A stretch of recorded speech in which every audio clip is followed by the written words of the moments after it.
Now can you hear me?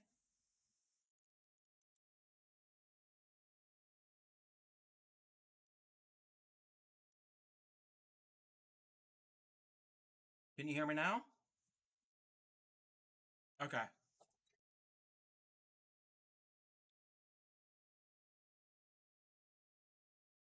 Okay.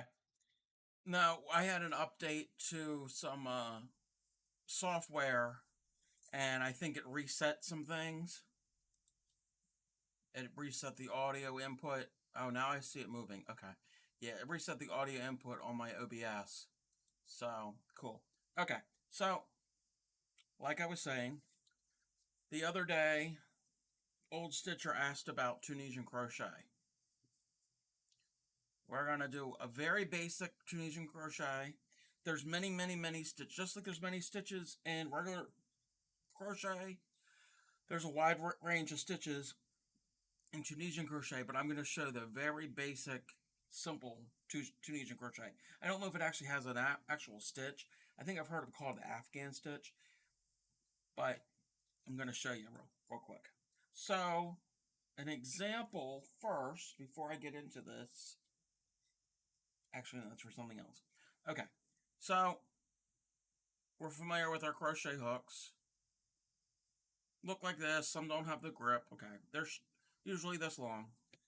Tunisian crochet hooks look like this. And they're much longer. They are, whoop, I don't throw things around. This right here is a knitting needle. You can have longer Tunisian crochet hooks, but these are standard size. The difference is knitting needle has got a point on it on one end and a stopper. Crochet hook just has a hook, and then because you're only using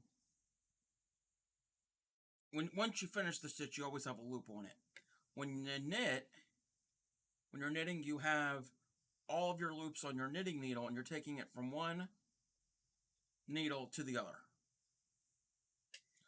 With Tunisian crochet, you're kind of combining both crochet and knitting, sort of, kind of. So these come in all different sizes, just like crochet hooks. The ones I have are like from like 2.5 millimeters all the way up to 8 millimeter.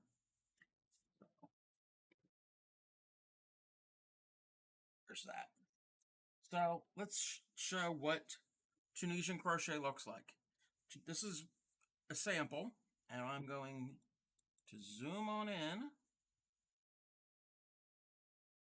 Okay, this is the stitch we're going to make, real basic. It has a right and a wrong side. You know, crochet, for the most part, doesn't really have a right and a wrong side. There are cases that it does, but Tunisian crochet has a right and a wrong side. This is the right side, and if you flip it over, that's the back. With crochet, you go, if you're right-handed, this is for right-handed, you work right to left to your stitches. If you're left-handed, it's obviously the opposite. And when you get to the end of the row, you flip the work and you do right to left. Cheryl was doing right to left. This, you don't flip your work. This, you're going to make a chain like you do a regular crochet, and then you're going to work your way right to left, and then you're going to work back. So you're always going back and forth, back and forth, back and forth. You never flip your work with this. So, we're going to get out the gray. I can find where the yarn begins. And the size of hook recommendation is the same. This is roughly the same. What I've been using most of this is a 5.5 millimeter or an eye hook. I'm using a 6 millimeter Tunisian crochet hook. So, pretty close to being the same. You're going to use roughly the same size hook to match up with your yarn. And we're going to do a sample about 12 or so stitches. So we're going to make a slip knot just like you would if you're going to do crochet. So you got a slip knot, put your hook in. This looks just like crochet, just like regular crochet. And you're going to chain, just like you normally would. So we're going to, let's say 12. 2, 3, 4, 5, 6, 7, 8, 9, 10, 11, 12. Yeah, we got 12. I thought I was going to be counting more. So, real basic, chain. Now this is where we're going to get into it. So we're going to flip it onto the back. Remember how we've got our 3 loops. We've got our V's here. And on the back, we got that back bump. So we've got our V's. And then on the back side, you got the, some people call them camel humps. Those bumps. So we're going to stitch into those bumps. We're going to skip the first one, which is right here. And we're going to go into the second one. And this is can be a little difficult sometimes getting that hook in there. And you're going to go in and you're going to draw up a loop. So now we have 2 on the hook. Now we're going to go to the next bump.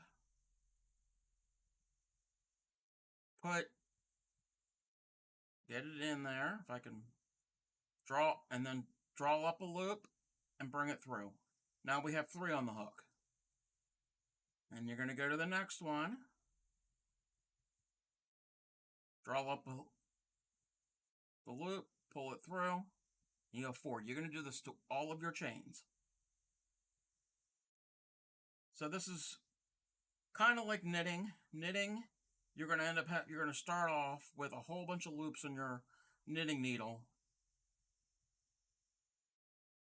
And with knitting, you're just transferring those loops from one needle to the other. This is slightly different because we're only using 1 hook. We're not using 2 needles, just like crochet uses 1 hook. And that is why you need a long Tunisian crochet hook to accommodate all of your loops. If you're doing something much larger or wider, you would definitely need some room for all of these loops to go on. So I'm just slowly working my way, picking up every loop that's on there, and we're at the end, and we're going to pick up that last loop. So we've got our 12 loops.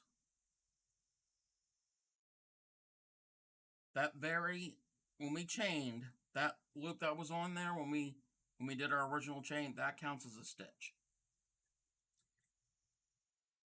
So we've got our 12 loops on our hook. We're done with the chain. That was just how we start. So we worked our way right to left. Now we're going to work our way left to right. So the very first one is the special one. So you're going to wrap your yarn, just like in crochet, and you're going to pull it through just the first loop. That actually makes a chain stitch, and that's important. So the next one, we're going to wrap our loop, and we're going to go through 2 loops. Each time we do this, we're going to gradually take 1 loop off. So now we're going to wrap our yarn, go through the next 2 loops. Again, wrap the yarn, go through the next 2. Each time you take off 2. And that is how we're working left to right now. Real simple. Just like you were doing a single crochet, but instead of inserting each time, you got a bunch of them that you're just slowly working off of the hook. And we get down here, we have 2 on the hook. And bring it through, we have 1. So that's what we have. We have got our first passes And see how it looks a little different than, whoops, than normal crochet. You've got these like vertical bars that look different. We need that. Those vertical bars are very important. That's what we're going to work on to next. So do our next pass. We're going to skip our first one here. See we have vertical posts. We're only going to, it is easier. You're only going to work into these vertical posts. You're not going to work into the tops of these like you would do like a single crochet.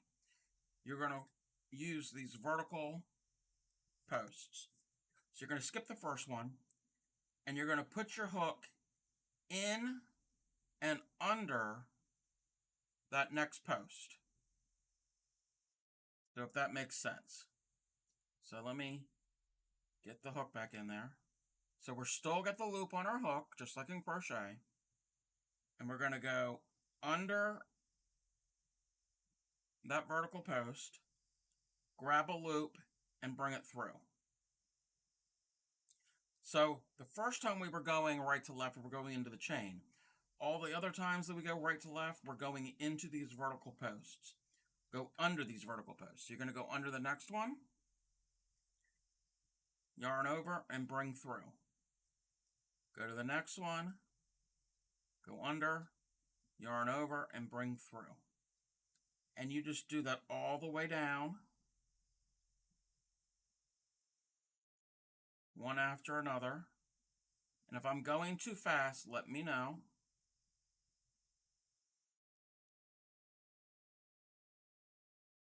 I don't know why this is called Tunisian crochet. I don't know if it comes from Tunisia. Okay, we're now nearing the end. So we're going to go through this last post and yarn over, but we're not done yet.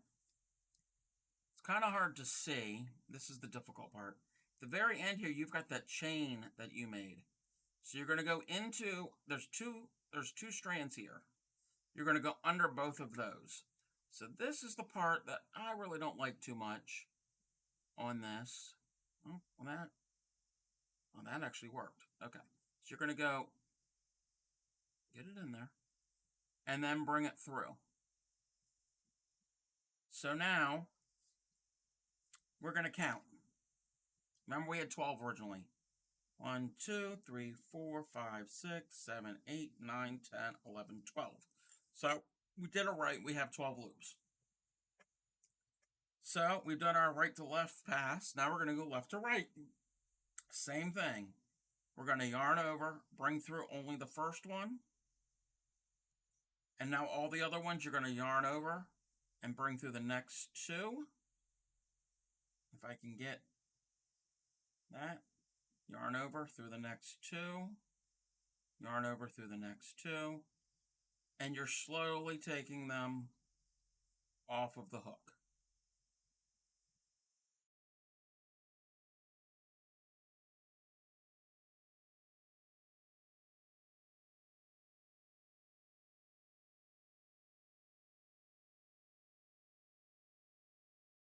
And that's all there is to it. This is the basic Tunisian stitch. I'm going to do a couple more passes. So now we don't chain. Oh, hey, Cinderella. Do they come in different lengths? I think they do. They might be difficult to find. I don't know. Well, that's not it. How long is this? The ones I have are about 10.5 inches long. I don't know if they come in longer ones, but I don't have a set of them. But you can get, they're expensive. You can get a set of circular knitting needles, and they also have circular crochet hooks, which they've got like, I don't know how to explain it.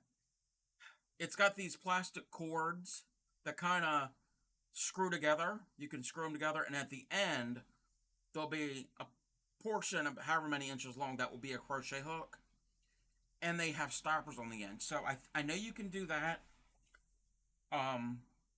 They're not rigid like this. They're more flexible, but that's fine because all you need is something to hold your loops. I don't know if they come in anything. Hold on, I got a picture from somebody. Thank you. Thank you, Clay Miko. I'm going to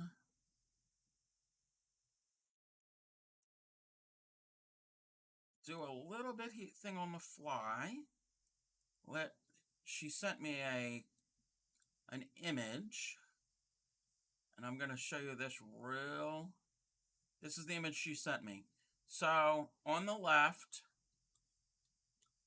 is the Tunisian hooks that I'm using, but on the right, those are the corded ones. So these might be permanently attached. I'm not certain, but they have really long plastic. This is plastic. They come in different types of materials. That will hold your stitches. Thank you. I like that. I like the interactive chat. Let's move that off screen. So back to here. See, we've got, you can definitely see these vertical bars. They're definitely showing up. So we don't chain. Oh, I gotta move something.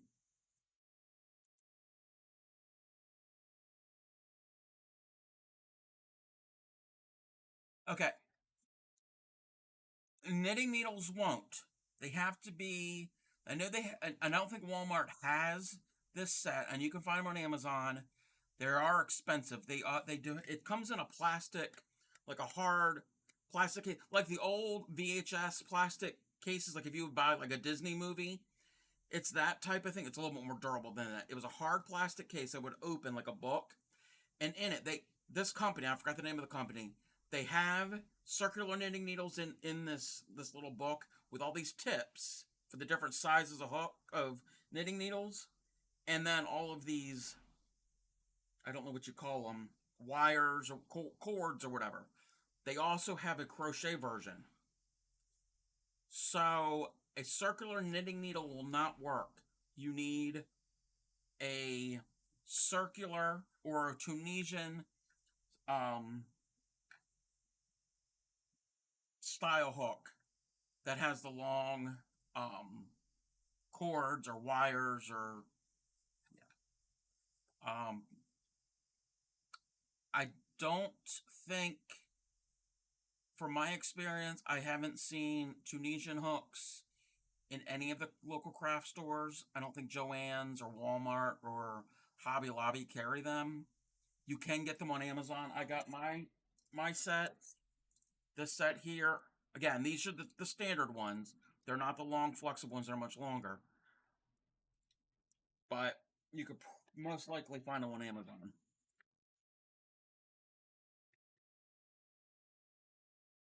Let me resize this. Okay. Yeah, but they're not around anymore. I don't think they're around anymore. But I don't know if AC Moore even carried the ones with the longer cords or string. I don't know what we're going to call them. So, back to Tunisian. Again, the same thing. You're going to skip this one here all the way on the right, and you're going to go under the vertical bar of the next one. Yes. Yes. Here, let me show you real quick. Just like knitting needles. Okay, this is a knitting needle. So there's a knitting needle. And that's a 6mm. It's the same thing with a crochet hook. That number, don't worry about the size, but the number, the 6mm, that's the diameter of the knitting needle, of the working end. Same thing with the crochet hook. This is actually a 5.5mm. That's the diameter of the hook. Same thing with Tunisian hooks. They come in all different sizes and gauges to match the yarn that you're working on, and you use the exact same or close to the same size if you don't have an exact one. Like, I've been using the 5.5mm this whole time for worsted weight yarn. The project I'm showing right now is a 6mm. It's only a 0.5mm off. It's close enough. But yes, they are the exact same sizes.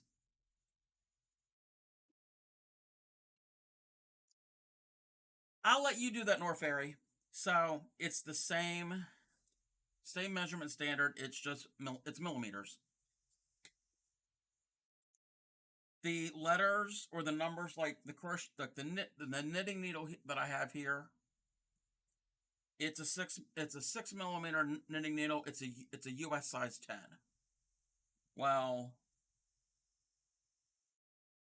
this crochet hook is a 5.5mm, but it's a US size I. You really go with the millimeters because that is an actual unit of measurement. I don't really go with the letters so much. So here we go. We're gonna back to here, and we're using a 6mm Tunisian hook. We're gonna skip the first vertical, and we're gonna put our hook under the bar, yarn over, bring through, and we're gonna do that for every stitch. Under the bar, yarn over, bring through. So you're not going into the tops of any stitches like you would do with single crochet or regular crochet. You're just going under that vertical post, yarn over, bring through. And that's how you end up getting all your loops on the hook. It doesn't the fabric doesn't replicate a combination of knitting and crochet, but the technique and the way the loops are on the hook, to me, that part reminds me of knitting.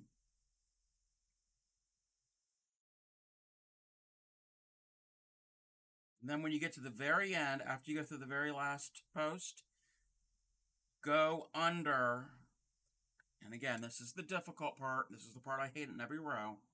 You've got these two strands here from the top, from the very last row, that it's technically a chain. You're going to go under that. Because if you don't, you're going to miss a loop. And again, we had 12, so we can go back and count. 1, 2, 3, 4, 5, 6, 7, 8, 9, 10, 11, 12. So that right there, if you weren't really paying attention, you didn't know what was going on, you glance at it, you would think it's knitting, because with knitting, you always have loops on your knitting needle, and you swap them between the two. Now, for the left to right pass, you're going to yarn over and bring through one loop. And now we have 11 on, actually 1, 2, 3. We still have 12 on the loop, on the hook. That yarn over and bring through is a chain stitch. That's just our end. And now we're going to yarn over, bring through 2. We have 11 on the hook. Yarn over, bring through 2 of them. Now we have 10, and so on. So all you're doing here is you're just picking it up, going through. And it's a fluid motion, because you're just twisting the hook, pulling it through, twisting the hook. I mean, each time you're grabbing that yarn. Yes, there are a wide variety of Tunisian stitches out there. I'm not going to go too much into them, because this right here is the only Tunisian stitch I know. The basic Tunisian stitch. So I'm not going to... I mean, in the future, I could probably look into those. Let me check one thing real quick. Let's see. I am going to... Oh, wait a minute. Why is that not working?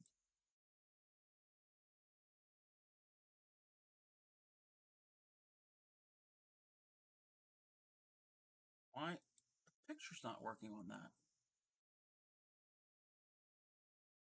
Yep. Um...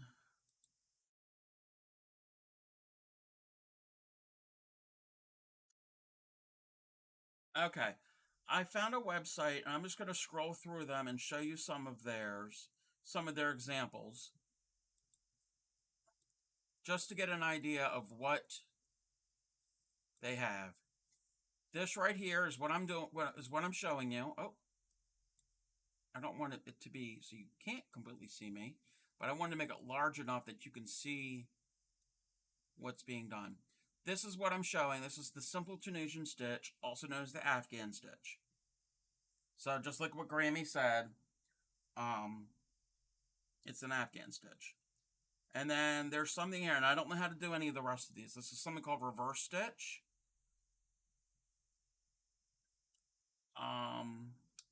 This is something called a Tunisian knit stitch. Let me make this bigger so you can actually see. I'm not really worried about you seeing me. That's a Tunisian knit stitch. This is a purl stitch, which purl is a type of stitching and knitting. So this mimics that. Oh, they give you other resources. Let me go to the other website.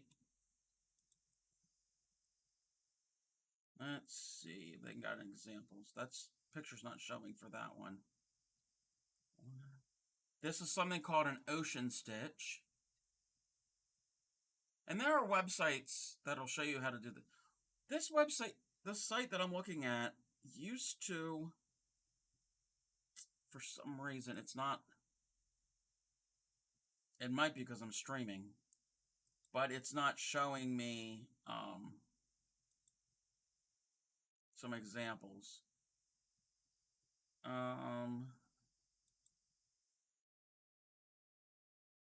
This is a type. There's all different types. This is something called Tunisian full stitch.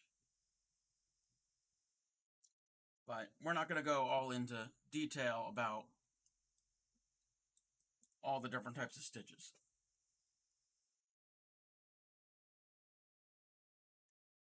But this is the basic one. It's like we had said, it's the Afghan stitch or the simple stitch. And that's all you do. You just keep going under each of the bars. If I can see this. Yes, I'm just doing a sample of 12 stitches. You can bunch up your stitches to fill it all the way up. Or if you have one of those longer flexible Tunisian hooks, you can definitely do that. And you can get a lot. You don't want to have so many on your hook that it's so bunched up that you can't work it. But you can get a lot on your on these long hooks.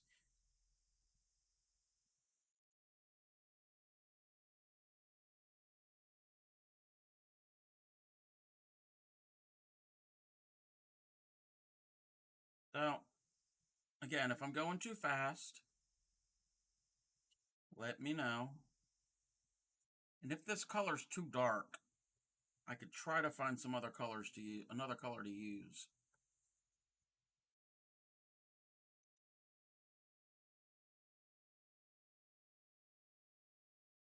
It might be too dark, like Nor Fairy's rap sheet. That's an inside joke if you were here the other week. Oops. Trying to go through this last, basically that chain stitch that's on the end.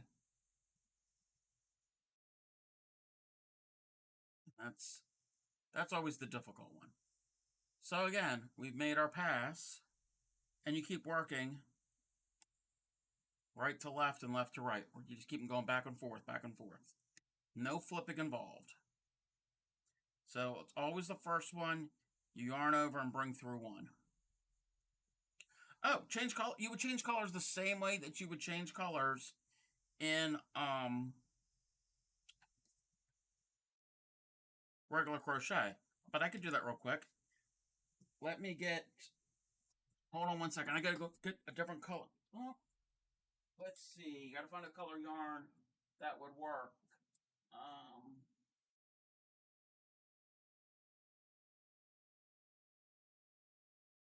We're gonna do some white.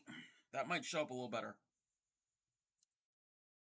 So it would be the same thing. So instead of going like that, see how that last loop went through those chains? So I'm going to take that out. Just like regular crochet, if you make a mistake, take it out. So I'm going to, actually, yeah. So we're going to, I'm trying to think, okay, yeah. So I would do that stitch, finish that row like that. Yeah, I think it would be possible. I'm not certain if it would be possible if we could change in the middle of the row, but I don't see why not. So instead of, so we are at the end of the row, and we're just going to loop our strand over it. We're going to hold our tails together. If I can get it positioned right, and pull through that first loop. And now we're going to yarn over and pull through two. And the same thing, you're not going to really see much on this. Actually, what is happening is I'm joining it in there. You might have to,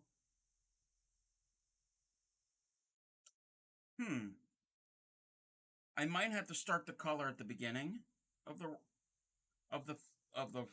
right to left pass.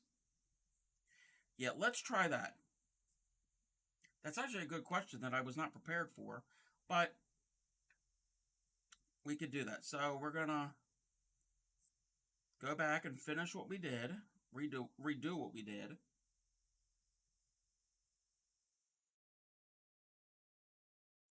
Yeah, I don't really Tunisian crochet that often, and I've never changed colors, so that's actually a really good question.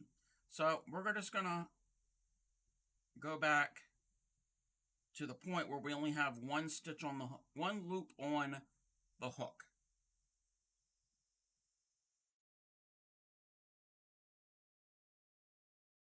I think that would probably be the best way to change colors. That you would change colors at the right hand piece of the work instead of the left. So now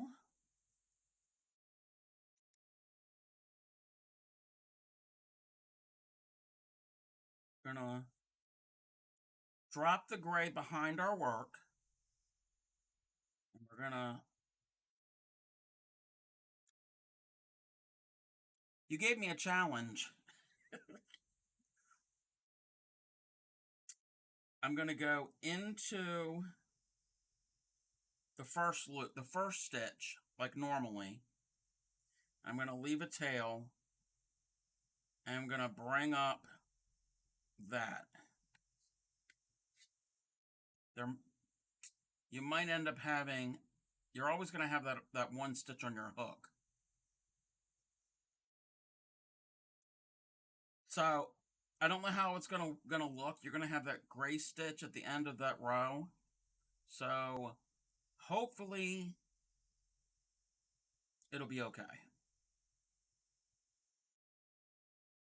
Wait a minute. Wait. Okay.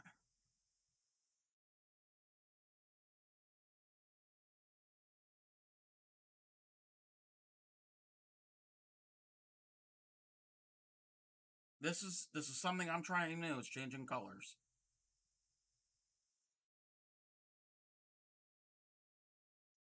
And I know it's not, you really can't see much right now. But all I'm doing is I've added the other color, so I got the white on there. With the one, I don't know how to get rid of that gray loop. But yeah, you would definitely be able to change colors in the middle of a row. And now I'm at the end. Go through that chain. Okay. You would just have to weave in your ends. Those are my ends here. You'd have to go back and weave them in when you're done. The joining is different than weaving. Yeah, I can go over it afterwards. But when you join, it probably will blend in. But normally when I join a new color, I weave in the tails as I'm going in with regular crochet. I don't know if I can do it with this, but we'll try. So, same stitch. We're just this white yarn actually slides a lot easier on this hook than that gray does. It's also slightly thinner than the gray.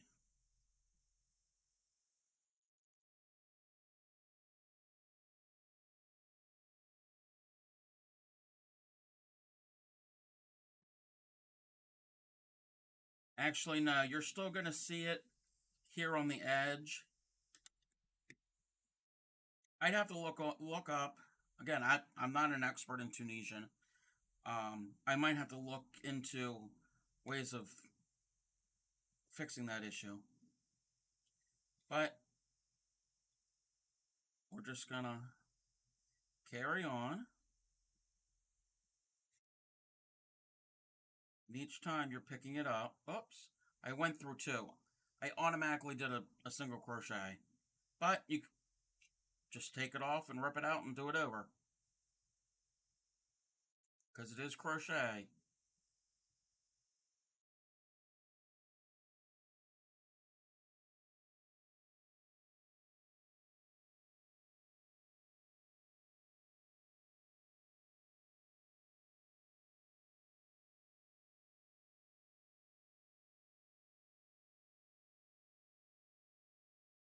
Okay, now I've got, and I don't know how well it's showing up on camera, I've got that chain that I did from that previous row. We got to go under that chain.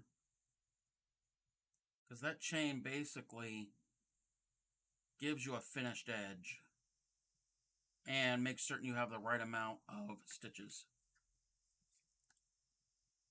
So this is what the fabric is. Yes, you could. You can mix them because it is a crochet hook. You just, if you're doing regular crochet, you're not going to use the whole length of it. You're just going to use the end like you normally would. That is possible to do that.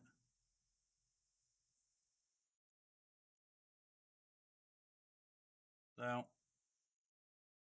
same thing, yarn over, go through two. Except for that very first one, you would only go through that first stitch. That first loop, I should say.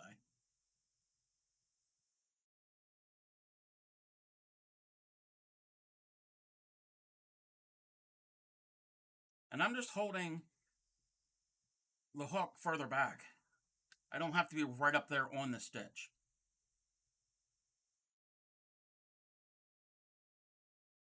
And you notice it's kind of, when you do that, it's kind of open here. It's very open and lacy. Well, we're going to do a couple more rows, and then I'll show you how to finish off.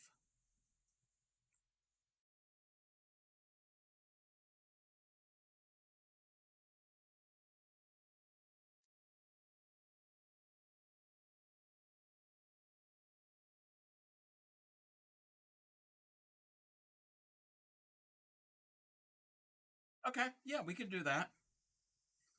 So I'm going to finish this row of Tunisian because I'm doing Tunisian right now. We'll see what will happen if I do a row of singles and then a row of Tunisian. Which stitching that row of Tunisian into the singles might be a little difficult, but I think it might be able to be done.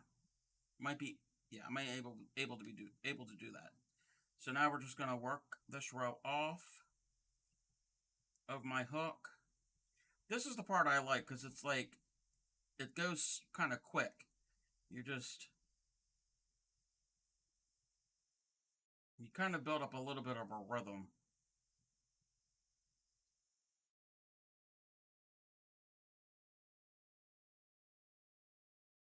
Okay, I need to take a drink. The one problem with Tunisian crochet, and it's the same thing with some types of knitting, you're going to curl. So with blocking, and if you don't want to block, I guess you can put a weighted book on it and let it sit there for a long time. Hopefully it won't, and kind of stretch. And it doesn't really stretch vertically, but side to side it stretches more. But my sample here, my original sample, this pink, it definitely wants to curl. Oh, the opposite side? Okay, I can show that. It kind of looks like a knit stitch. If you're knitting, actual traditional knitting, if you just do the knit stitch, it kind of looks like that. Or the back side of stockinette stitch. And stockinette is it's a type of knit stitch where you knit one row and you purl the next. Knit one row, purl the next. Basically, stockinette is what your t-shirts are made out of and your socks. That's why they call it stockinette, because they used to make stockings with. But I mean, the backside, it's not that bad looking, but it's not the attractive side. This side looks a lot better.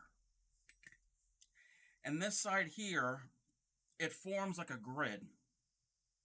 You got your vertical lines, and obviously your rows are going to be all parallel, but you got the vertical lines, and they're not really, with crochet, your stitches might lean depending on the stitch you do.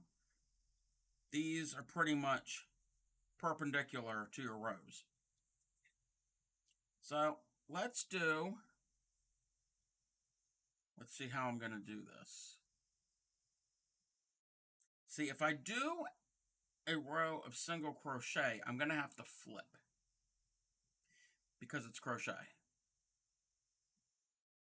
Yeah, like a rib rib stitch. Yes, that could be a grid for like cross stitch or embroidery.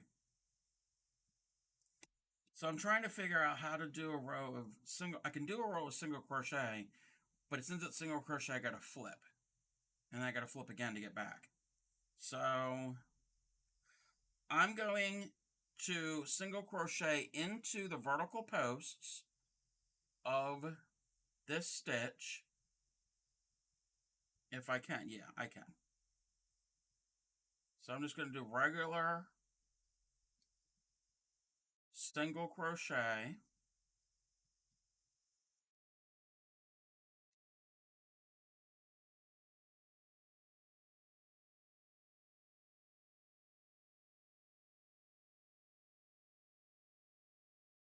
And actually, wait, is that it? I gotta double check something here in a second.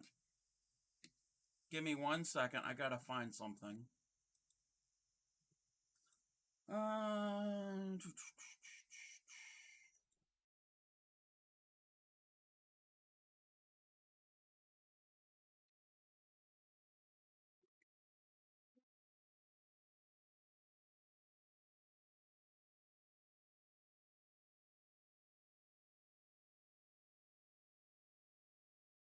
Let's see here.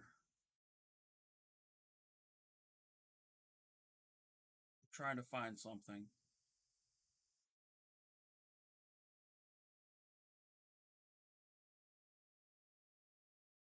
Hold on a second. I gotta.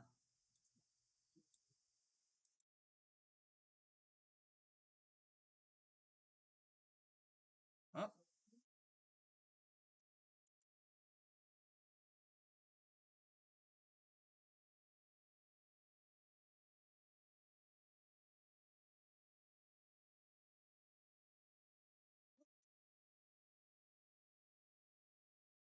Give me a second.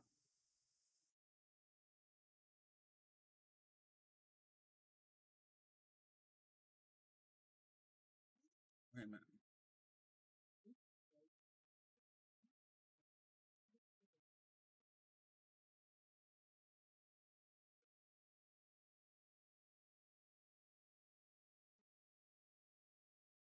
Okay. Okay. Sorry, I had to do a little refresher. Okay, what we're doing right now, we're doing single crochet into that. That is actually how you would finish it off if you were done with the Tunisian crochet. Just what I was doing. Going through under the vertical bar, picking up, and then going through two, doing a single crochet. But, just like this. So we've gone under, yarned over, and through two. That's how you would finish it off.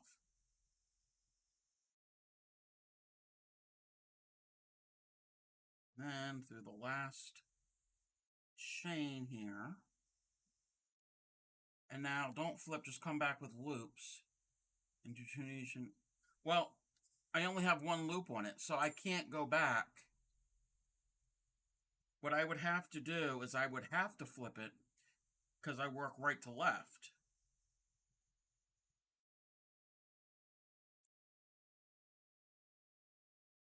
Because I have nothing, no loops to take off to come back. So I would chain one, and I would flip, and I would have to, that's going to be too difficult to go through, because it makes a totally different stitch. So I don't know if you could do Tunisian and crochet and single crochet together. I mean, it might be possible, but it's going to be very, very difficult and tight.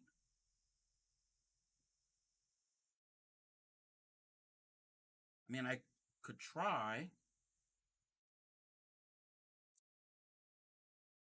Yeah, and then even if I do a single crochet on here, when I come back, I'm not going to have these vertical bars, because it's going to be a single crochet stitch.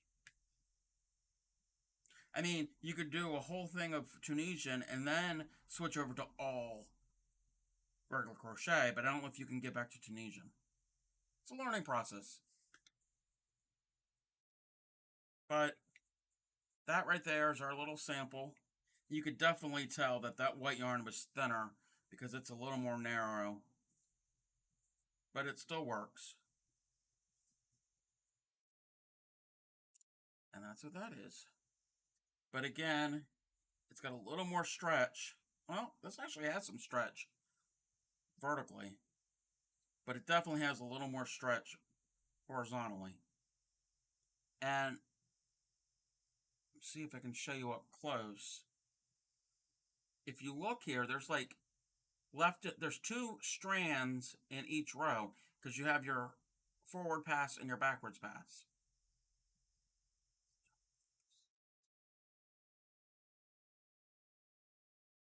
Yeah.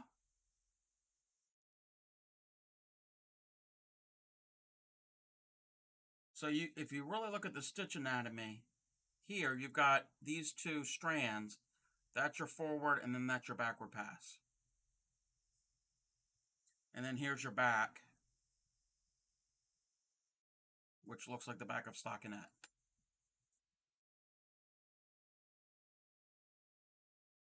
Any other questions? Before I go into the next section of the stream, which is totally different than Tunisian crochet.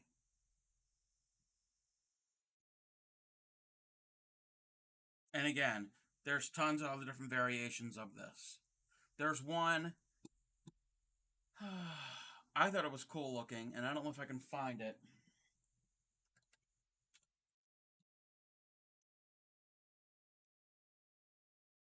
Oops. Let's see. Oh, here we go. Here we go. This is something, and I don't know how to make it. I've never done hairpin lace crochet. I know what it is, and I don't have the tools for it. But that would be cool. And also, there's another form of crochet. It's called fillet work, which is very fine and boxy, but kind of lacy. It's hard to explain. I've never done that either. But here's an example of a Tunisian crochet stitch. I don't know how to do the stitch. I would love to do it. It is called the Tunisian smock stitch. And I think that's pretty cool looking. So,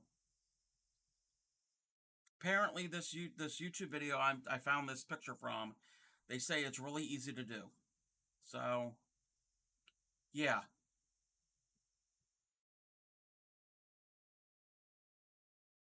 So maybe that might be something we need to learn it. Well, maybe in the future we'll do it. I have to practice it and make a sample and figure out how to do it before I can teach you. I'm not gonna teach you on stream while I'm watching a video. So,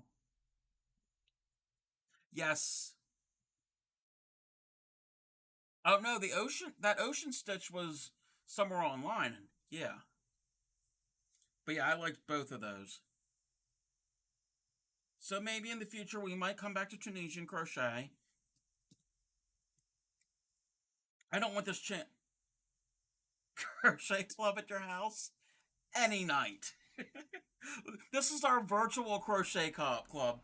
Actually, actually, if anybody is interested, if you live locally, you know me, which most of the people here know me. We can do that, or if you don't want to do in person, because I know schedules and all that, I'd be okay with doing a virtual crochet club using, there are different group meeting things. There's the software, this application called Discord, where you can do group chats and everybody can be on camera and chit chat at the same time. And it's not going to be streamed live. It's kind of like Zoom, that type of thing. I'd be okay with that too. I'd have to set all that up, which is easy to set up. But in person's better because it's more enjoyable. But there's also the virtual. Glad we have this technology. So again, there's our Tunisian, and there's our original sample. So we're going to switch gears.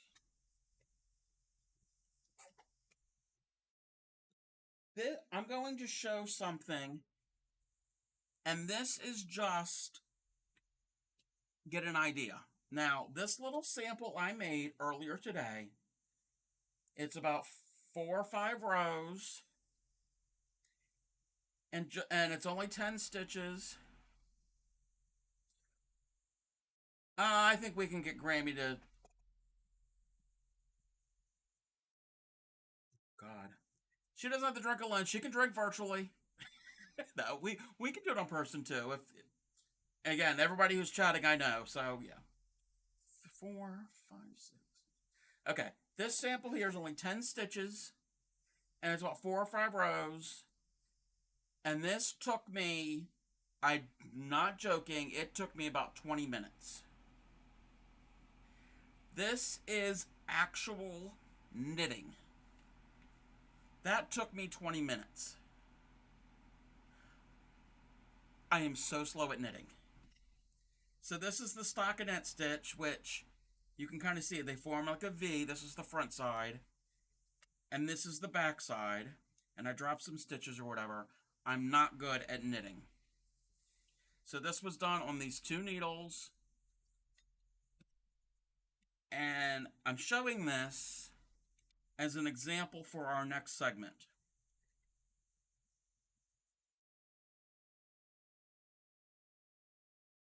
This, again, these 10 stitches, these 4 or 5 rows, or 6 rows, takes me too long. So I'm going to show how to get this type of pattern, this stitch. You're not going to get this from crochet. This is a knit. The difference is, you have 2 needles, and loops going back and forth. Line yarn go up. This is just loops going through loops. That's what knitting is. Crochet is a little different. Knitting's got that typical stretch that we all know with t-shirts. So we're going to transition. And I gotta zoom out. This is a zoom out time. We're gonna transition to this gadget. It's Gadget Wild Card Saturday.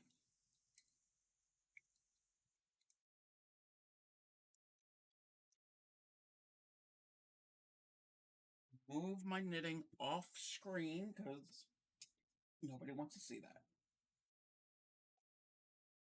This is a knitting machine. Now, this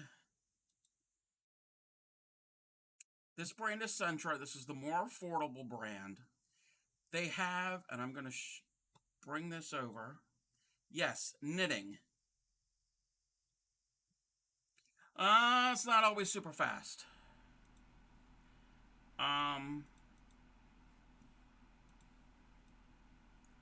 Okay. This here is the Centro brand. They've got a couple other brands that are more affordable. There is a top of the line, kind of similar technique, but bigger. And I do have those little red plastic things with the little spikes on it, and you wrap it. It's kind of like that. But this is faster, and you don't actually have to move the yarn yourself.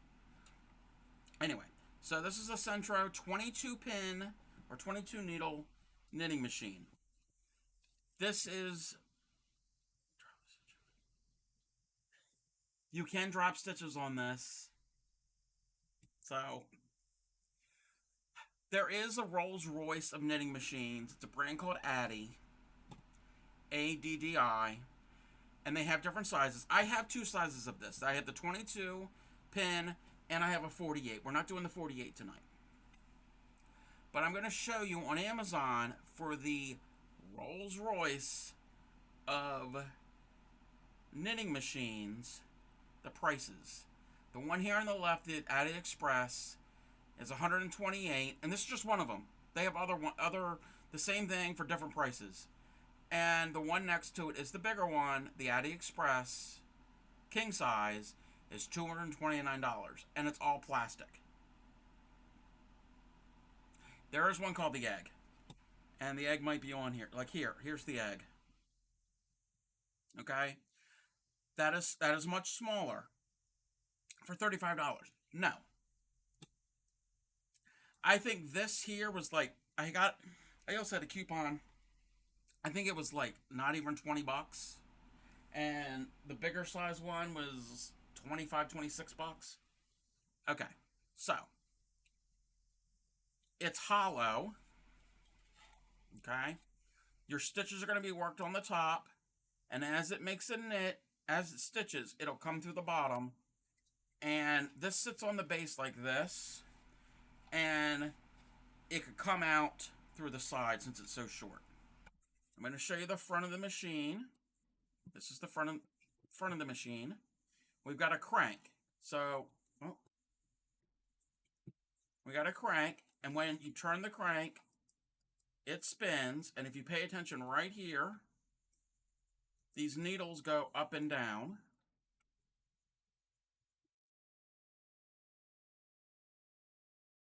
Exactly. Norfairy makes a good point. We have machines that can weave fabric, and we have machines that can knit fabric. We have not come up with a machine that can crochet fabric. So, when you turn the crank, you can see that the needles rise and go up and go down. Okay? That's the basic mechanism, and it can go both forward and backward. The top here, we've got a little yarn guide.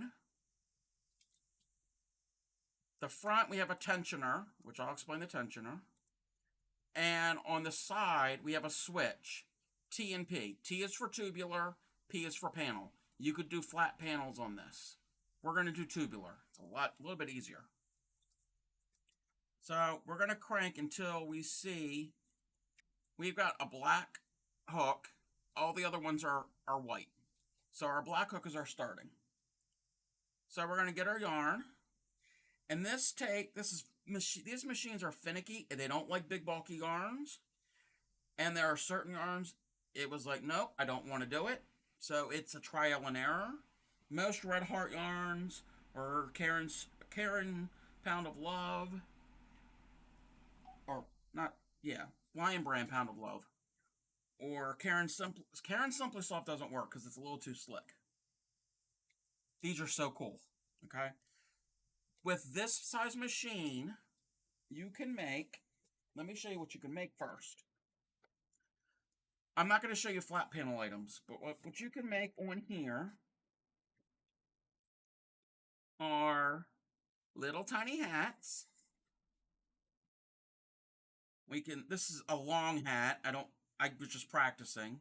You wouldn't have a hat that long. I mean, I guess you could, like a gnome. These are good for preemie, because they're really tiny. Like really tiny, or baby doll hats. But we're going to make a hat tonight, because it's the easiest. What you can also make are scarves. This here is double thickness. So it's like a big tube, but I've closed off the end. So this example here, this is one big long piece. I've cinched the end like a stocking cap. And the other end, I just whip stitched. Didn't really do that good of a job, but did a little whip stitch to close it off so it's flat. The other thing, I also did it in a variegated yarn. This is like a really long scarf. And both ends are cinched like a stockinette cap. It's all cinched, drawstring cinched in the middle. And the other thing you can make, which takes a little more practice, you can make these. These are fingerless gloves. I need a little practice doing it. It's a little tight up here. But again, this actually happens to be double thickness. And this was done, these were done in flat panel. So I did a flat and then I folded them in half and seamed them up at the edge. So we're going to make something. You can make socks. It's a little more advanced because you got the ankle part of the sock and then doing the heel. It's a little more tricky. I got to get my tools real quick. I was not completely prepared. Let me get my bag and get my tools out because I think they're in here. Nope, they're in here.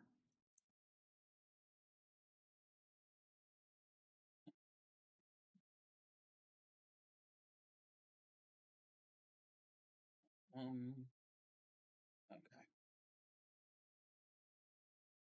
Oh, the other thing that this machine comes with, or maybe it was the big one that came with it. I can't remember if it's the little one, the big one.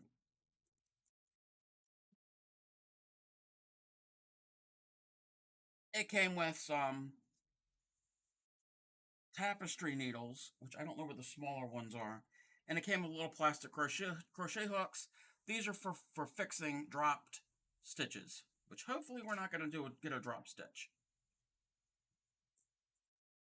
Yes, you can make leg warmers. So I need to find another. Actually, this yarn is not going to work. I just thought of that. I need to find some yarn that I can use. You would think I would be prepared. Bring back the 80s. Make it work. Okay. That.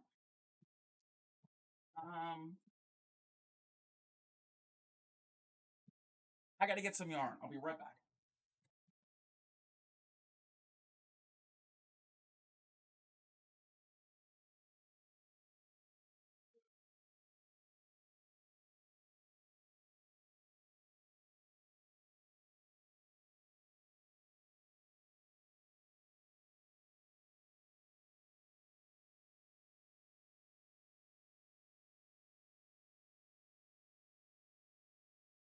I'm back. Tube tops? Oh God, no, we're not doing tube top. No tube tops.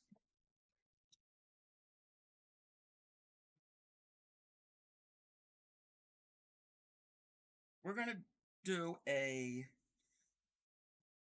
single thickness hat first. Get my needles.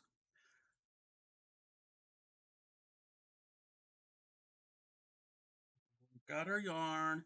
I'm using this green yarn. Plenty of it.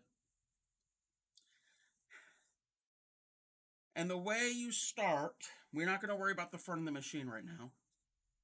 You start with that black hook. And you put, oh, first we need some waste yarn.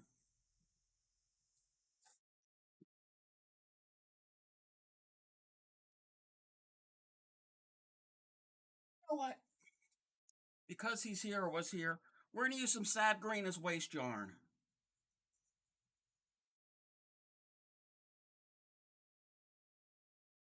I think that's a big enough difference. Yeah, it's a big enough difference. So, gonna get some waste yarn. This is yarn you don't really care about. And this is so the edge will be cleaner. Okay.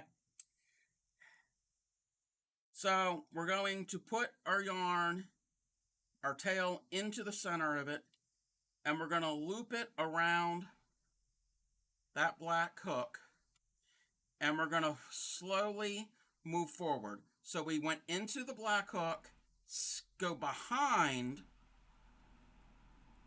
So these are, let me show you the hooks a little bit better. You see that there, you can see it, that it's actually a sizable hook. We're not wasting yarn. We can always reuse the waste yarn. So you're going to put it into the hook. You're going to hold it here with a little bit of tension and slowly turn it. You're going to go behind the next one and in front of the next. You're going every other one. So I don't know how well this is showing up. There we go. Let me angle that a bit.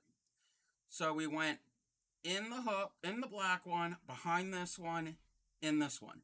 And each time we turn, we're going to move, we're directing our yarn behind it and in front. Behind and in front. So it's every other one. And this is tubular, so this is going to constantly spin in a circle. If we're doing flat panel, we would only go so far and we'd have to go back the other way. So we went in this hook, behind the next one, in front of the next one. So you're just moving it forwards and backwards. This is the real basic cast on for this machine. And you keep going until you get back to that black hook. And you're going to hook it under that black hook and go slightly past. And our yarn guide is right here. So our hook, I don't know how well that's showing up. Our hook is just to the side of the yarn guide. And then we're going to put our yarn into the yarn guide and pull it kind of snug. And then we're gonna, so it's coming through the yarn guide and then in through our tensioner. Depending on the weight of yarn, you'll have to play around with the tension. I have found that most yarns are good in the middle tension. And then your ball of yarn or your cake of yarn, you're going to put it someplace so it has enough slack. So in my case, I'm putting it in my stoneware yarn bowl. That's why it won't fall off the desk.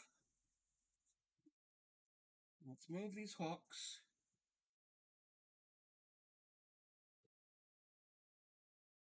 And then we're going to slowly advance.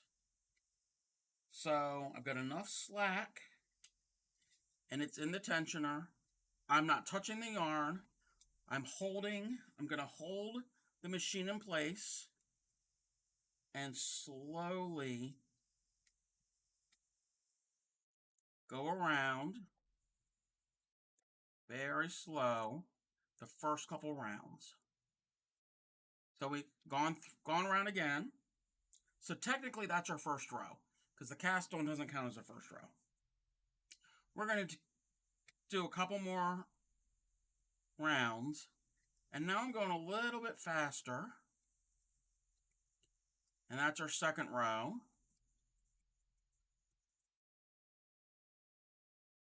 Three rows. You know what? I'm going to use up most of this yarn. And as I'm doing this, I'm keeping an eye on all of these stitches. And I don't know how well it's going to show up. But you see here, these little,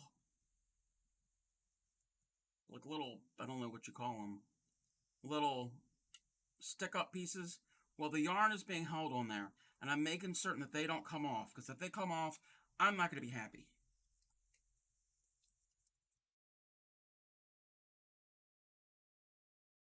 So every time I make a full revolution, it's stitching 22 stitches. Okay. It slipped a bit. It's fine. It's all plastic gears.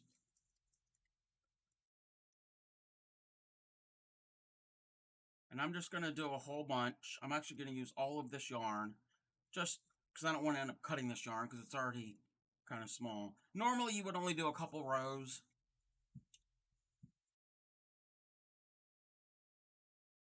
Actually, you know what? I'm going to...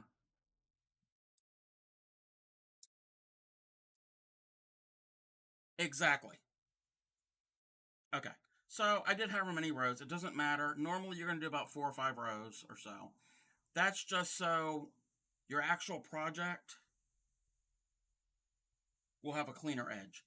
So let's pretend this wasn't that long. I'm going to put my sad green in the center, and it's hooked on. It's still hooked onto this black yarn. So we're going to keep that black, not yarn, peg right there. So we're going. So the sad green yarn is under the black hook. We're going to put the happy green into the center. Just put the tail maybe about a foot or so, however, in there and hook it under that hook,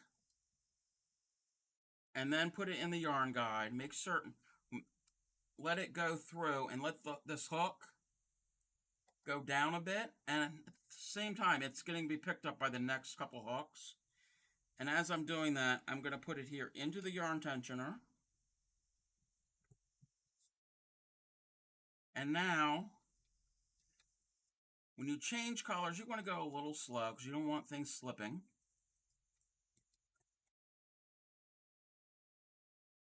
Go on one row with the happy green.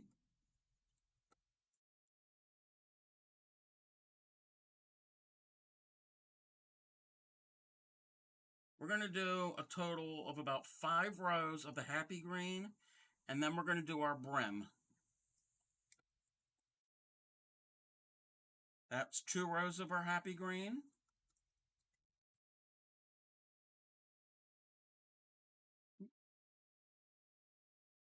Three. Don't want to have slack.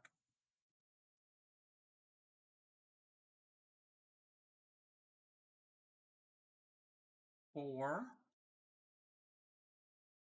Yes.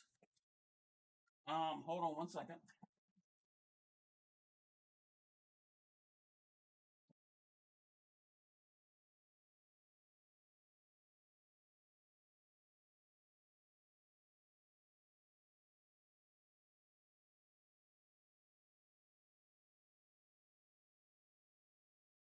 This is doing the same stitches.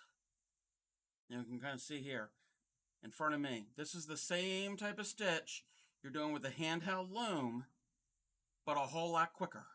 Because this you have to do each one and then wrap and then each one. It's the exact, it's a knit stitch. It's the same as, it actually technically makes the same stitch if you're using knitting needles. Okay, so you can kind of see here, I've got some green, some light green rows. That's how you can kind of count rows. And it doesn't really matter how many I've done. I think I've done about 3 or 4. So let's do a couple more. We'll just pass the black hook. Came out of the yarn tensioner. Move my yarn bowl.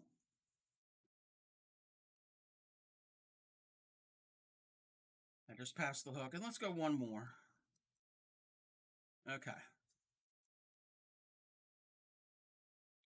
So now, if I remember how to do the brim,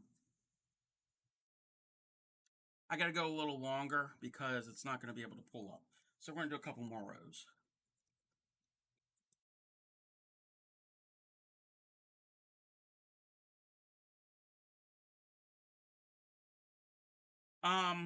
Yes and no. These are, we'll do different size hats. This will do like a child's hat, and this will do like an adult hat. This machine, this hat we're making will be, and I just had it and just showed, it's going to be super, super, super, super tiny. So this is more of like a baby doll hat or like a preemie hat. It's like, it's even too small for a newborn.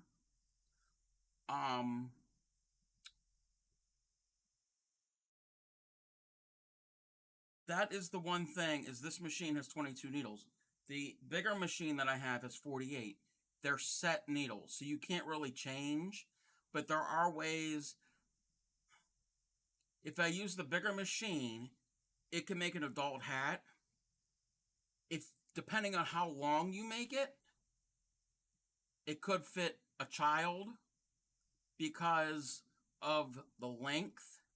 I mean, it's still going to have the circumference, and it's being a knit stitch, it's going to be like elastic. It's going to like cinch up. But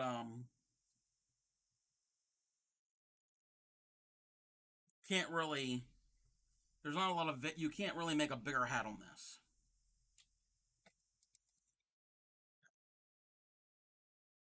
So I think we've done about 6, 7 rows. We're going to reach in the center here, and this is where I join the new color.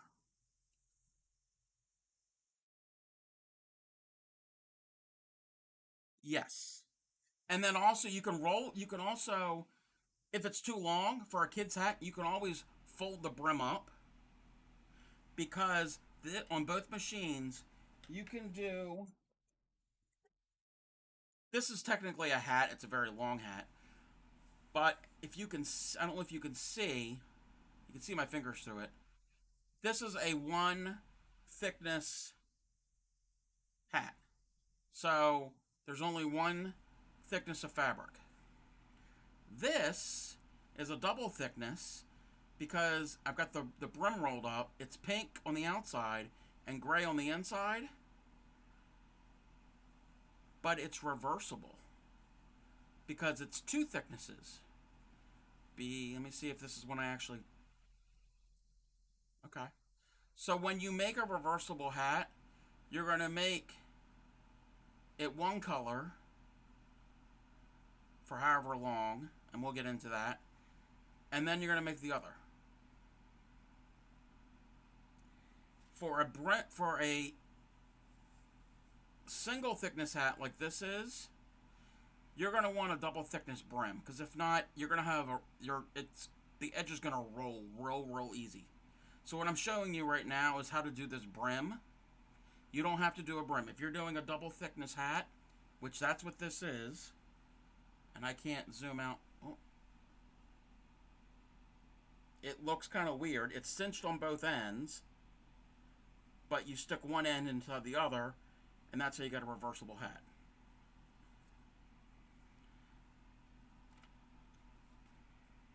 So to do a brim, I'm going to bring this up, and it might be a little difficult to see, but you can kind of see, and I got to look myself, you've got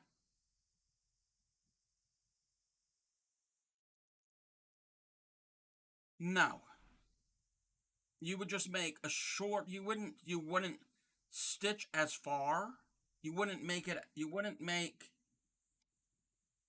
as long for a smaller size. So let's say this is bigger around. So for a child, you would go X amount, and for an adult, you would do more knitting. Because it's from the top of the head down. The circumference really doesn't matter as much because it is going to stretch and give. Now, if you had a baby, obviously, isn't going to be able to wear that. But I'm talking about children and adults. It's the length from the top of the hat to the bottom. Even though this is let me put this back in.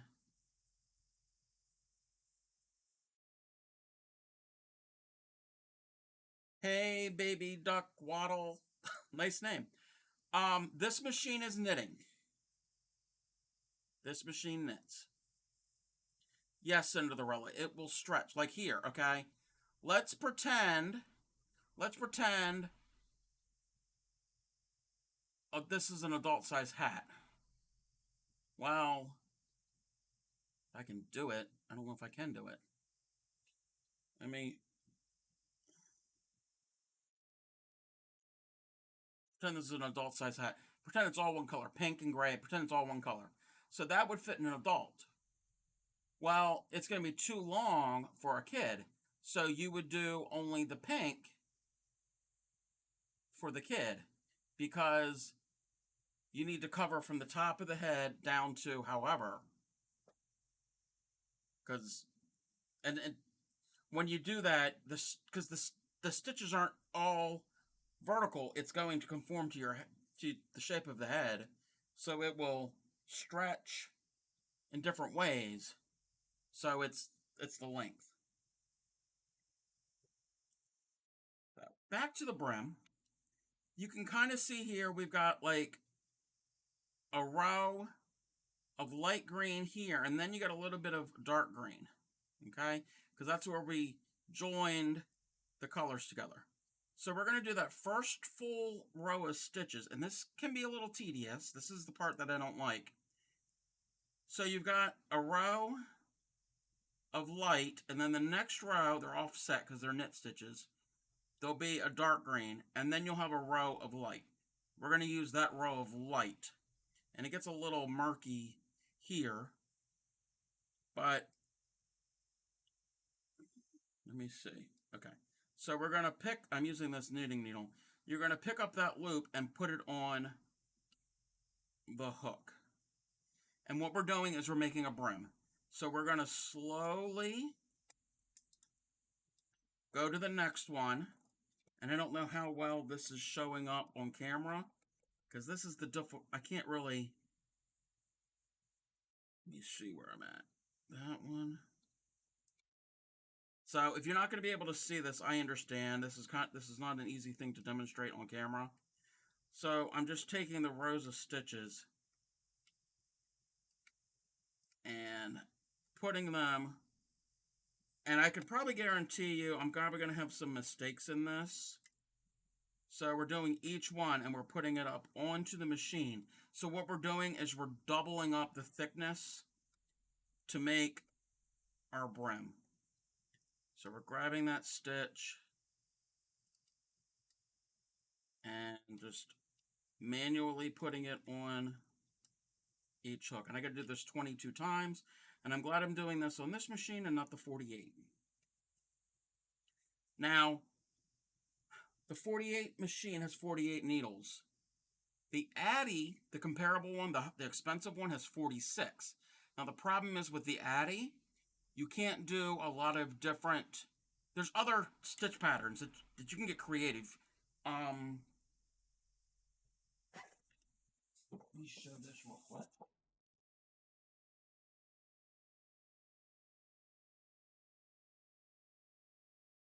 So, this was done on the bigger machine. And that's just a basic stocking cap, stockinette stitch that we're all familiar with. Well, this was done on the 48 machine. It's a certain way you wrap them to get this look. You got like these stitches here, regular stitches, and then you got these decorative stitches. And then this hat was also done on that machine, and this is I really like this stitch. It makes a totally different look. So you can get more creative instead of just a plain stockinette cap. But I'm doing this on the 28 machine. I mean, the 20... Oh, what I was saying was the Addy machine, even though it's the higher end, more... The Addy ones are also made in Germany. Not that that means anything. But, the, 46-pin machine, yes, it's divisible by 2 because you have to count and do patterns and all of and math and everything. And some of these patterns, you have to, like, wrap a peg and then skip a peg or skip every 2 pegs. Well, if you do the 46 machine, 46 isn't divisible by all these numbers as much as 48 is. So I think the 48 machine that I have is actually a better deal because you can... I mean, you can still make those patterns on an Addy. You just have to... There's going to be some part of it. It's not going to... The stitches are not going to be the exact count.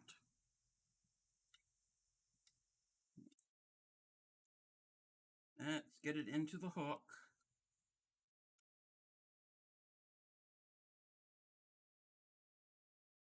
A special hooky looking hook to take loops from work back to the peg. I don't... Okay, you can't really... Well, you can skip them, but you have to go... And I'm not really explaining it that well because it all has to do on how you wrap the pegs. So you'll... Like when we cast on, we went in front, behind, you went every other one. Well, on some of those, each row you do X amount of rows, and then you stop and you have to go in front of one, behind 2, in front of one, behind 2. Or there's other different, whatever the pattern calls for. So you do all of that, and if you get to your beginning peg, the numbers aren't all going to work out because 46 isn't divisible by 8, let's say, where 48 is. So it all depends on the pattern. But that's a technical thing, and we're not doing that tonight. We're doing a basic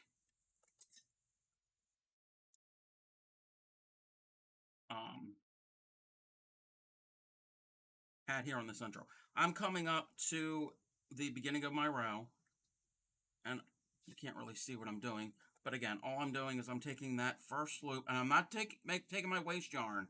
I'm doing that loop from where I started when I added this yarn, and I think I lost a stitch or two, and let's hope. If this doesn't come out perfect, that's fine. Of course it's not going to be because it's on stream. And actually it might.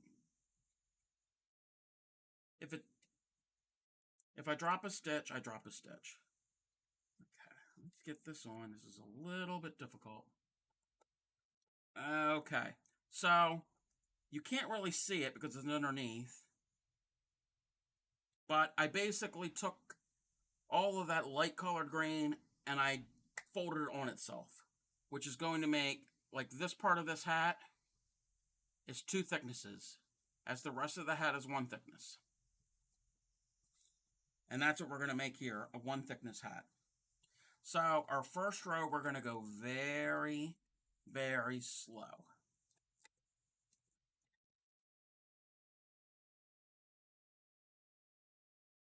And I don't like that noise, and sometimes you're going to have to help it along. It's because it's dealing with some extra thickness of yarn. This machine does not like bulky yarn. And I'm in there are 2 strands of it. So it's a trial and error of what yarns will and won't work. Okay, I've gone through 1 row, and I'm still going to go real slow. In this row,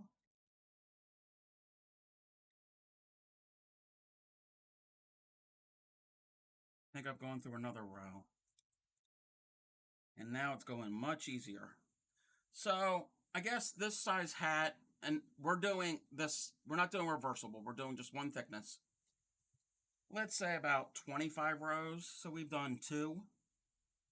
This doesn't have a row counter. My bigger machine has a row counter, so it will keep track. It's not the most accurate.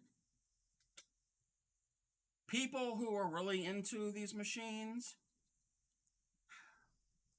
there are parts, third-party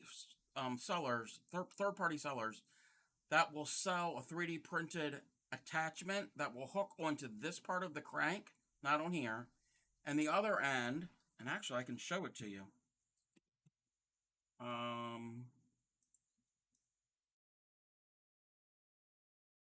Right here, this red thing. The plastic piece will go onto the main part of the crank, and the other piece is metal, and you put it into an electric screwdriver, and people will sit there, if they know what they're doing, just put it on there and just press the drill, and it'll go bzzz, and it'll whip it all out. You got to know what you're doing, because sometimes, again, you're going to run the risk of dropping stitches. I don't need a power-tooled knitting machine. So it just keeps making, whatever it makes is going to fall into the center of the machine. And it's barely down there, so it's not even coming through that much. And I can see some mistakes in this, but I'm not even counting how many I'm doing.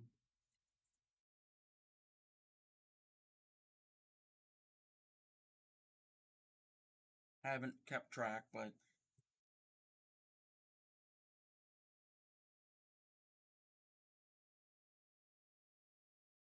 now I'm going pretty fast. And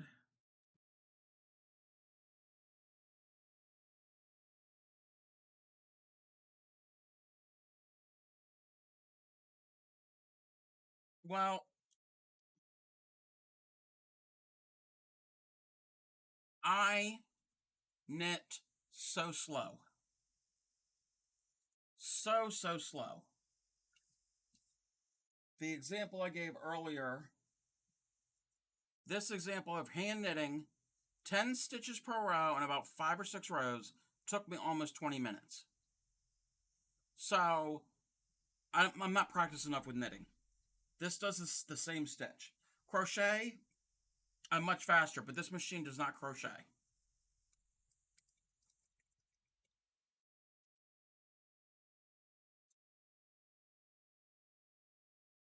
have not made a machine that can crochet. There is no such thing. So if you see at a store a sweater that says it's crocheted, that is either hand done by somebody or it's a lie.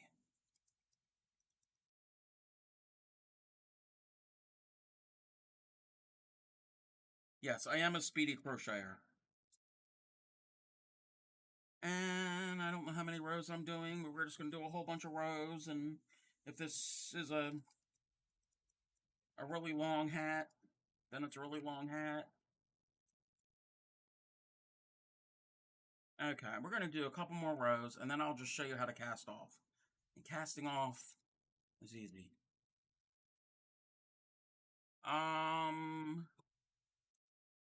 I don't know how. Oh. Let's see. Oh, wow.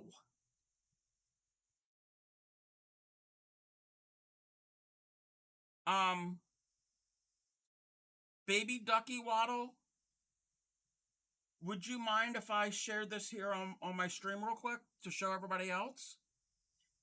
And is that crocheted?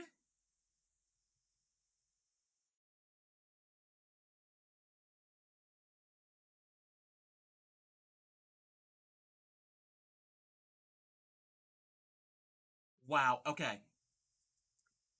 This is amazing. So let me bring this over. This is what, oh, I gotta make the,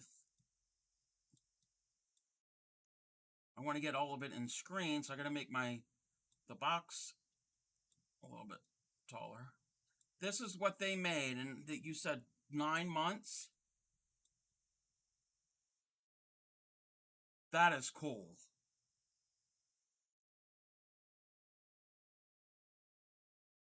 That is really, really cool. Wow. You did good work.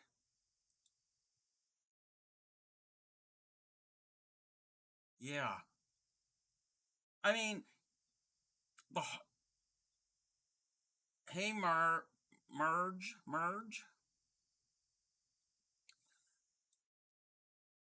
I can only imagine changing colors was a pain.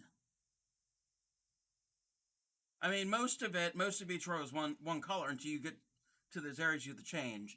But wow. Yeah. Very good work.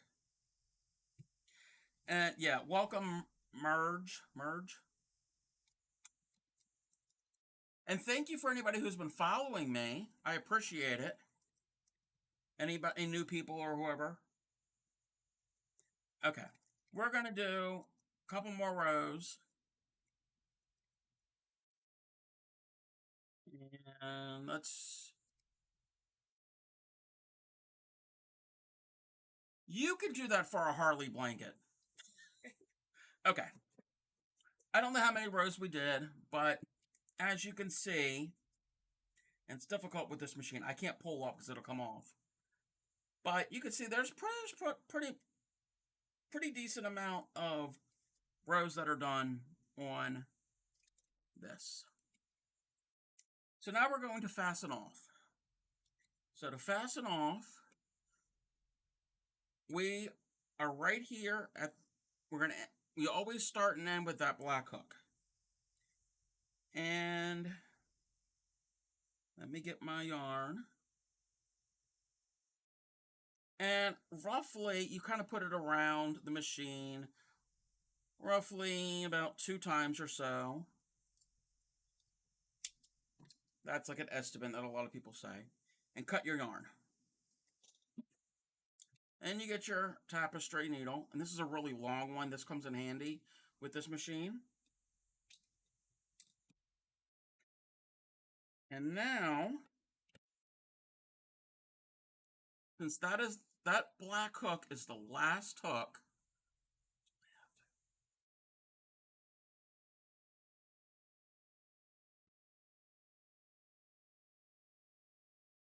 You had to take 40 rows off?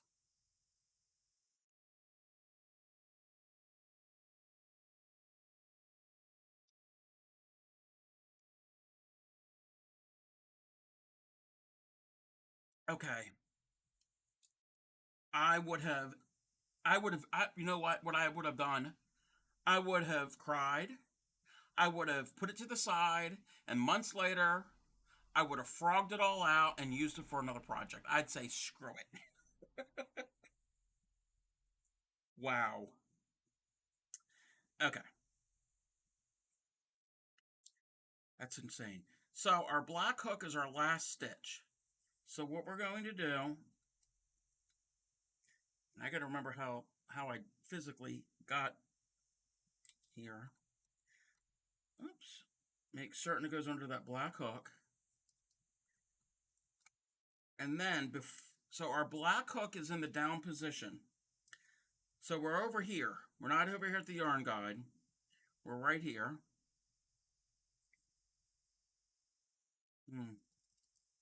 So you're going to advance it. So this is where our black hook was. We're going to advance it here. This next hook, when it goes down, I don't know if you can see, and this is where I got to zoom in. Got to zoom in. So our black hook was here, and our next hook, the hook has gone down, and we're going to carefully, very carefully, there's two little plastic prongs in each little section that's holding that yarn on. And it's good to put your finger there, and from the outside, you pick it up and put that loop on your needle. That way you don't drop a stitch. And then you're going to advance, and I'm okay doing 2 because they're not going to fall off right now. So we're going to pick it up, and then we're going to pick up the next one. You're going to do this for all of them. So we're casting off. There you go, and you pick off that, and you pick off the next one. I usually do 2 at a time. Take your time. And if this makes sense to everybody, what I'm doing. So I just did this one. This one here, and the point of the needle will go in between those little plastic prongs that are holding that yarn.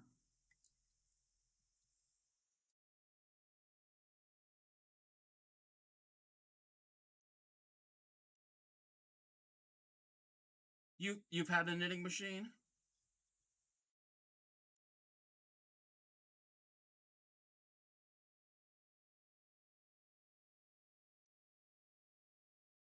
What, this machine doesn't look like fun? I mean, it's part of it. This actually isn't that bad. Okay, yeah, they do have a Barbie one. The Singer makes one, and it's crap. I've never used it, but I've seen enough reviews that it's crap. The Singer one.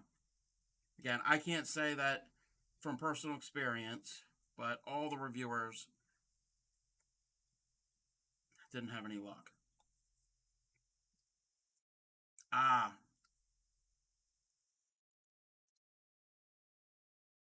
So now, as you can see, as I'm doing this, they're coming off of the needles, or the hooks, whatever you want to call them. We're getting really close to the end.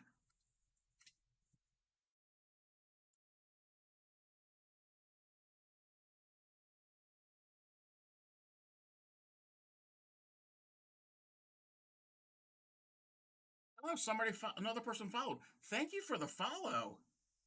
Wow, thanks. I appreciate it. Okay, I think we're at the very end. Yeah. So we're going to go through that loop, and I think I went through yeah, that was the last loop. So now we can pull it all the way out.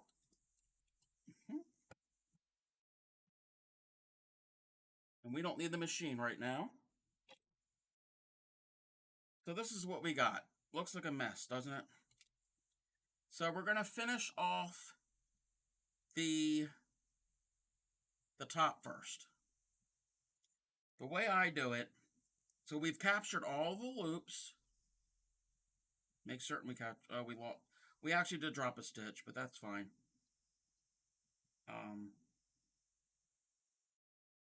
Kind of fudge it. Okay. And then what I'm going to do is I'm going to take my needle and put it through the tube, and I'm going to turn it inside out. So now we've got it like that, and I'm going to pull and cinch this up tight.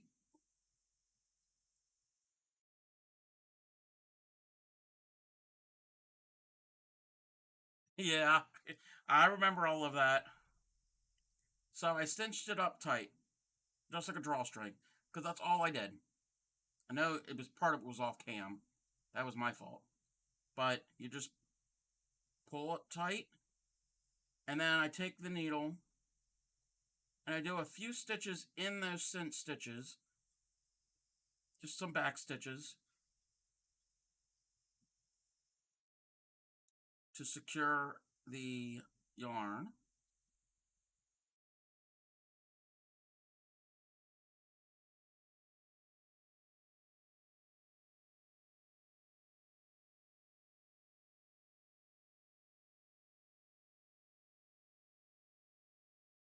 And just do one more for good measure.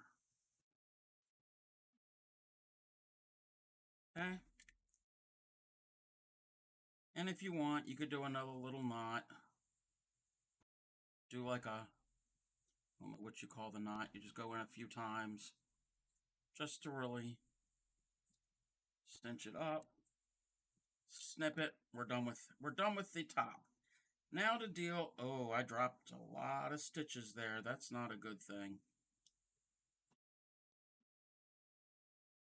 Yeah. Even somebody who's used this machine, like myself, you can drop stitches. So, we need to get this green off of here. So to do that,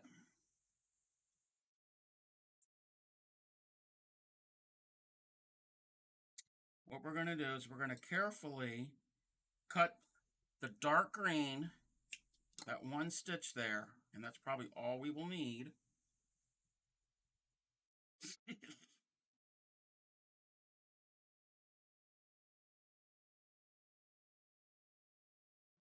Let's see. Yeah. So now we're just going to work our way. We're just unraveling this dark green string.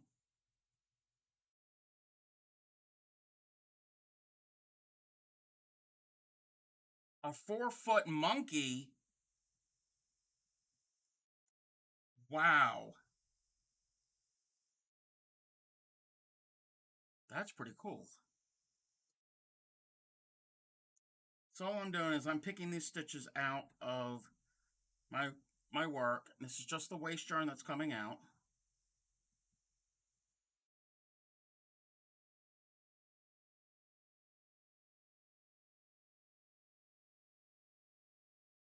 Again, with these machines, there is a learning curve, and you're still going to have some issues. See, I got some ugly tuck stitches.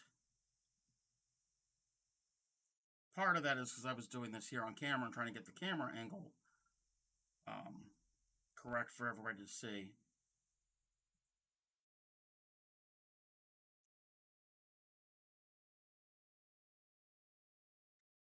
I'm not throwing it away.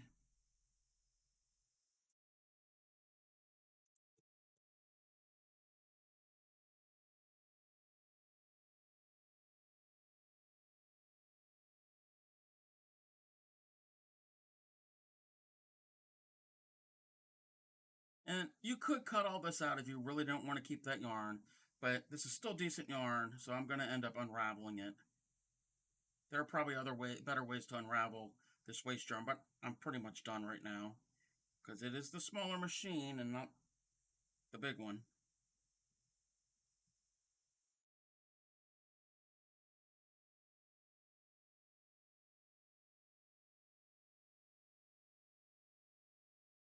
Okay, hold on a second.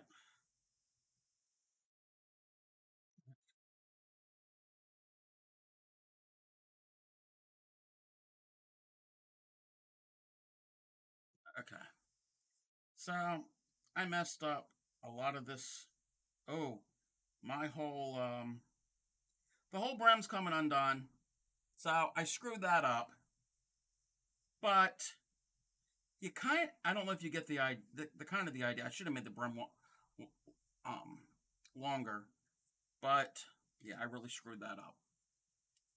But this area here is the brim. It could have had a longer brim, and it could have been a brim like this here. So that's all that this is here. I just tried to double it over. All those stitches came out. So I'm not even me. I'm not perfect, and I'm just gonna take the brim out, the brim completely out, and nothing is secure on the bottom of this. Yeah, I'll get the picture of that monkey here in a second.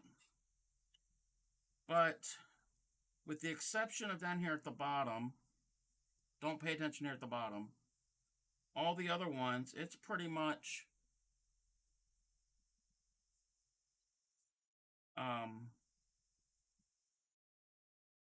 pretty good stitches. It was only that brim that I was having issues with.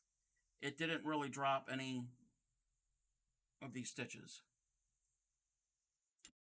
So let's see. Oh, wow. That's cute. Um, you said Forrest Jr.? There's Forrest Jr. That's cute. I like it when people share things of what they've made or what they're working on. Now, what is that made of? That's crocheted?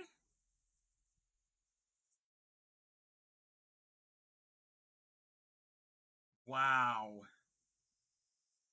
Yeah, I've never. Well, I've done one three-dimensional project, and I don't even know what it was. That was like a long time ago. I've never worked. I guess technically that would fall under the category of amigurumi because you're doing a three-dimensional. No, Cinderella, you do not need one.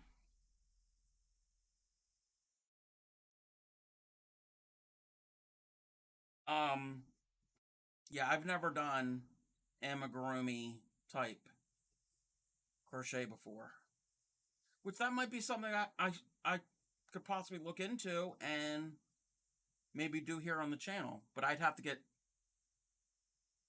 pretty good at it. Sock monkeys are cool.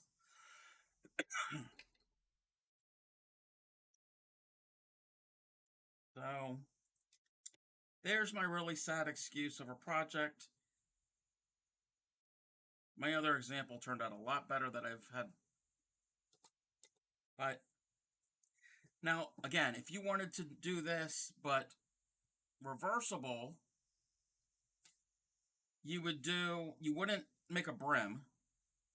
You just keep going for how long, and the same amount of rows around on the machine you do again, and you cinch off both ends, and then you would have this. So both ends are cinched off, and then tuck one end into the other. I'll start.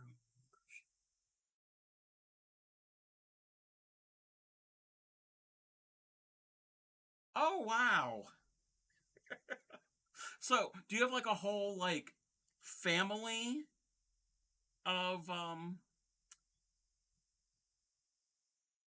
monkeys and um crocheted beings and creatures?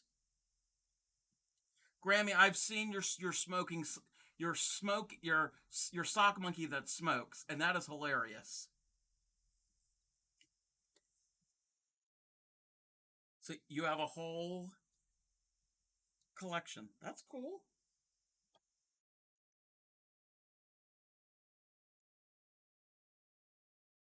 Okay.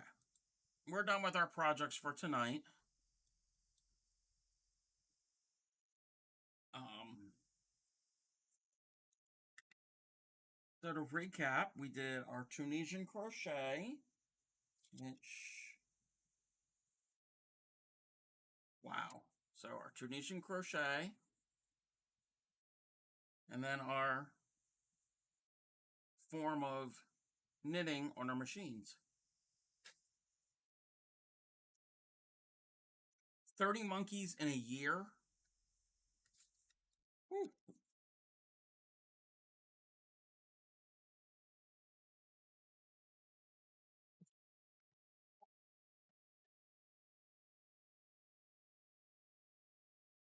Let me just put away my samples of things I've made. So it's what things I have to do later.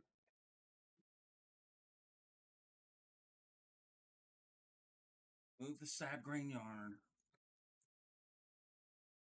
Move you.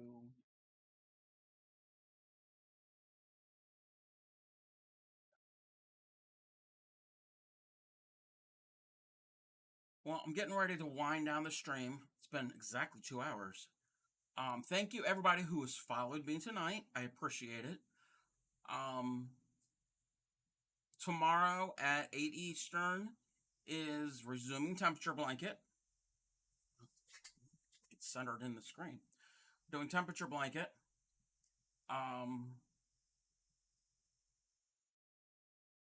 Queen Mika, you're not that much of a beginner.